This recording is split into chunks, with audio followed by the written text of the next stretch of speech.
Двајца од повредените млади луѓе во пожарот во кочанската дискотека Пулс се пуштени на домашно лекување. Во болница остануваат уште тројца, од кои двајца во приватна болница во земјава и еден во Истанбул. Нивната состојба е критична, но не и живото загрозувачка. Деновиве неколку мина се пуштени и од клиниката за пластична хирургија.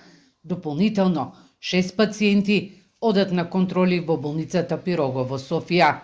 Директорот на Фондот за здравствено осигурување Сашо Клековски денеска од Кочани рече дека 18 млади луѓе имаат потешки лузни на вратот, лицето и дланките.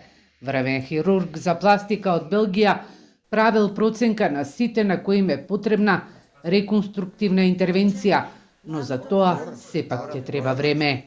Имавме чест да дојде Јан Тонкс, кој е познат пластичен хирург од Белгија, кој правеше проценка на повредените со изгореници на лице, на врат и на шаки. 18 повредени, бидејќи овие се најсензитивните повредени на кои им треба подолготраен третман понатаму. Како и да е, ние сме тука, ќе продолжиме поддршката. Изработени се и силиконските маски за повредените со изгореници по лицето и вратот и во најбрзо време ќе бидат транспортирани во земјава.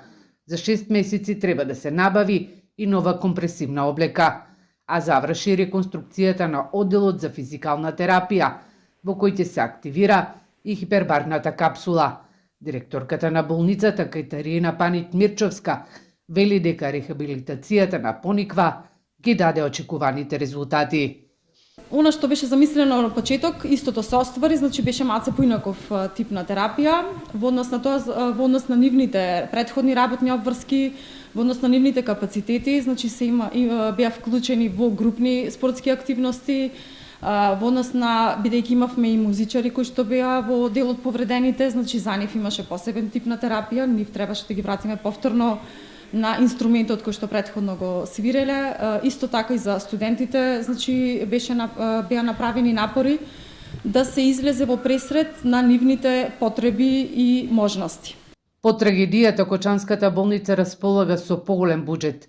Има и 20 нови вработувања, од кои 7 се медицински сестри, како најдефицитарен кадар.